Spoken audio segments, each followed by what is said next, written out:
안녕하세요. 조용히 쌓는 부입니다. 장기 투자 관점에서 전세보다 월세가 더 유리해질 수 있는 핵심은 딱 하나. 전세 보증금에 묶이는 큰 돈을 시장에 일하게 보낼 수 있느냐입니다. 요약하면 월세는 현금 흐름을 잃는 선택이 아니라 큰 목돈의 기회를 사는 선택이 될 수 있고, 그 과정에서 전세가 가진 반환 리스크까지 줄일 수 있습니다. 다만 월세가 무조건 정답이라는 뜻은 아니고, 남는 돈을 정말로 정한 날에 정한 금액으로 정한 행동으로 투자할 때만 이 장점이 살아납니다. 편안한 투자라는 관점에서 전세와 월세를 돈의 배치 문제로 다시 바라보면 생각보다 결론이 달라질 수 있습니다. 구독과 좋아요는 조용히 쌓는 부가 계속해서 마음 편한 투자 이야기를 만들 수 있는 힘이 됩니다. 그럼 이제 시작합니다. 전세는 겉으로 보면 돈을 쓰지 않는 것처럼 보이지만 사실은 아주 큰 돈을 한 곳에 오래 묶어두는 방식입니다. 전세 보증금은 언젠가 돌아오긴 하지만 그 사이에 그 돈이 벌 수 있었던 수익은 내 통장에 남지 않습니다. 장기 투자에서 가장 무서운 비용은 눈에 보이는 수수료보다 내가 포기한 복리의 시간인 경우가 많습니다. 전세를 선택하는 순간 우리는 월세를 아끼는 대신 보증금이라는 거대한 자본을 묶어두는 기회비용을 지불합니다. 이 기회비용은 특히 시간이 길어질수록 천천히 그런데 확실하게 커집니다. 전세를 조금 다르게 표현하면 집주인에게 큰 돈을 빌려주고 이자를 받지 않는 것과 비슷합니다. 우리는 보증금을 돌려받는다는 확신에 기대지만 그 확신은 집주인의 상황과 시장의 흐름 위에 올라가 있습니다. 특히 부동산 가격이 빠지거나 대출 규제가 바뀌거나 전세 수요가 줄어드는 국면에서는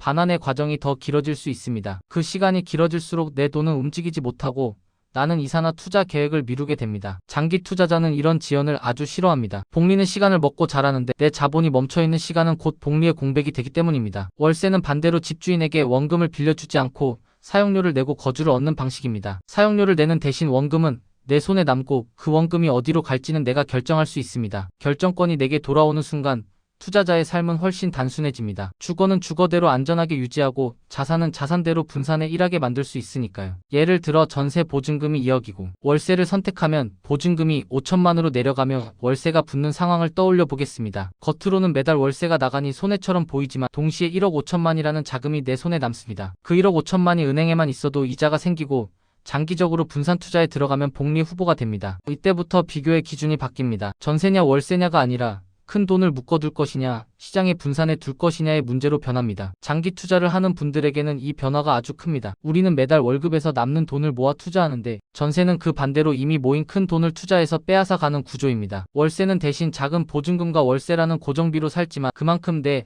자산의 투자 비중을 높일 수 있습니다. 결국 내 전체 자산이 어떤 엔진에 올라타 있는지가 중요해지고 여기서 월세의 장점이 드러납니다. 여기서 가장 크게 달라지는 건 복리의 출발점이 앞당겨진다는 점입니다. 전세를 하면 투자금이 부족해서 매달 적립식 투자만 하게 되고 그러다 큰 돈을 굴릴 타이밍을 놓치기 쉽습니다. 월세로 선택해 남는 보증금 차익을 한 번에 분산해 두면 복리의 첫 줄이 더 이르게 적히기 시작합니다. 특히 장기 투자는 초반 몇 년의 베이스가 전체 결과를 크게 좌우하는데 월세는 그 베이스를 만들 시간을 벌어줍니다. 말하자면 월세는 매달 돈이 나가지만 동시에 내 투자 계좌가 더 두툼하게 출발하도록 도와주는 선택이 될 수 있습니다. 그리고 위험의 형태도 달라진다는 점을 빼놓을 수 없습니다. 전세의 가장 큰 불안은 보증금이 내 돈이지만 내 통장 안에 있지 않다는 데서 시작합니다. 집값 변동, 선순위 대출, 역전세, 전세 사기 같은 단어들이 등장하는 순간 전세는 단순한 거주 방식이 아니라 신용과 담보의 문제로 바뀝니다. 월세도 보증금이 있지만 규모가 작아질수록 그 위험의 절대량이 줄어들고 내가 감당할 수 있는 범위 안으로 들어옵니다. 장기 투자는 잃지 않는 것이 중요하다고 말씀드리죠. 월세는 수익을 더 내는 전략이기 전에 큰 한 방의 손실 가능성을 낮추는 구조가 될 수 있습니다. 또 하나 유동성과 선택권이 커진다는 점도 중요합니다. 전세는 한번 들어가면 쉽게 움직이기 어렵고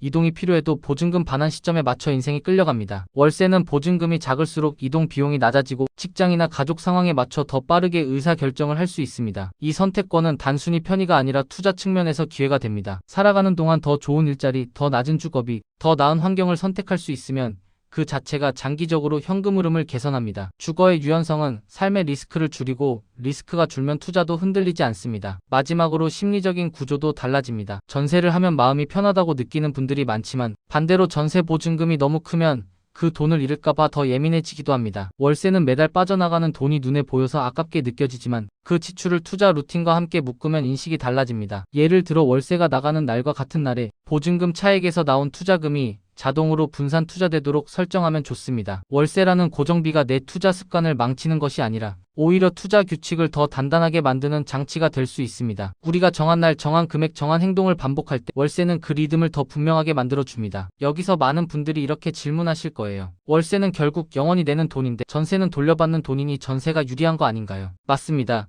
월세는 소비 성격이 강하고 전세는 자산 성격이 있습니다. 그래서 우리는 단순히 월세가 싸다 비싸다로 결론을 내리면 안 됩니다. 핵심은 전세가 아껴준 월세만큼의 가치가 전세 보증금의 기회비용과 위험을 이길 수 있느냐입니다. 그 비교가 뒤집히는 순간 장기 투자자에게는 월세가 더 합리적일 수 있습니다. 금리가 낮을 때를 떠올려 보면 이해가 쉽습니다. 은행 이자가 낮으면 전세 보증금이 만들어내는 확실한 수익이 거의 없고 전세 가격은 올라가며 월세와 격차가 줄어듭니다. 이때 전세는 큰 돈을 묶어두는 부담이 커지는데 월세는 보증금을 줄이고 남는 돈을 투자로 돌릴 수 있어 선택지가 넓어집니다. 반대로 금리가 아주 높고 월세가 비싸질 때는 전세가 유리해질 수도 있습니다. 그러니 월세가 무조건 좋다기보다 시장 환경에 따라 전세의 기회비용이 커질 때 월세의 가치가 커진다고 이해하는 게 더 정확합니다. 우리는 언제나 한 가지 답을 찾기보다 내 상황에서 더 편안한 답을 찾는 채널이니까요. 그럼 실제로 월세를 장기 투자 관점에서 좋게 만들려면 무엇이 필요할까요? 결국 남는 자금을 진짜로 투자로 옮기는 행동이 필요합니다. 월세를 선택하고도 남는 돈을 생활비로 흘려보내면 월세의 장점은 사라지고 단점만 남습니다. 그래서 월세를 생각하신다면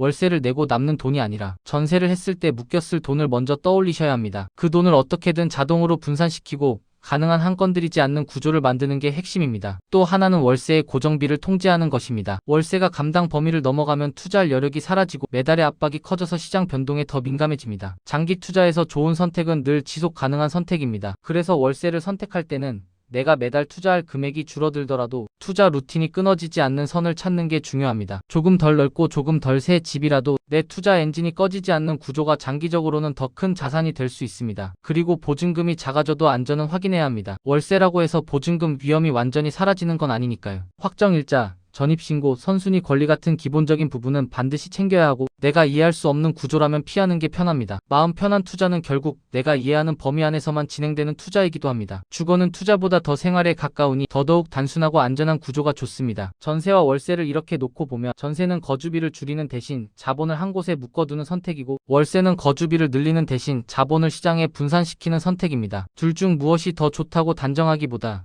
내가 어떤 사람인지가 더 중요합니다. 큰 목돈이 묶이는 게 불안하고 그 돈을 장기 투자에 활용할 계획이 분명하다면 월세가 더 편안할 수 있습니다. 반대로 투자 습관이 아직 약하고 매달 나가는 돈이 스트레스라면 전세가 더 안정적으로 느껴질 수 있습니다. 다만 장기 투자를 이미 하고 계시고 투자 규칙이 있는 분이라면 월세를 통해 자산 배치를 더 투자, 친화적으로 만들 수 있다는 점은 꼭 기억하셨으면 합니다. 우리는 전세를 하면 월세를 아꼈다고 생각하지만 사실은 그만큼의 수익을 포기했을 수도 있습니다. 우리는 월세를 하면 돈을 버렸다고 생각하지만 사실은 그 돈으로 큰 자본의 시간을 샀을 수도 있습니다. 중요한 건 겉으로 보이는 지출이 아니라 내 돈이 어디에서 얼마나 오래 일하는지입니다. 장기 투자는 결국 시간을 사고 시간을 버는 게임이니까요. 오늘도 내 자산이 조용히 쌓이도록 주거 선택도 투자처럼 차분하게 계산해 보시면 좋겠습니다. 조용히 쌓는 부 마음이 편안해지는 투자 이야기. 이 영상이 도움이 되셨다면 구독과 좋아요로 함께 해주세요. 여러분의 투자 여정에 작은 힘이 되겠습니다. 오늘 내용은 정보 전달을 위한 일반적인 내용입니다. 최종 판단과 책임은 투자자 본인에게 있습니다. 오늘도 조용히 쌓는 부와 함께 해주셔서 고맙습니다.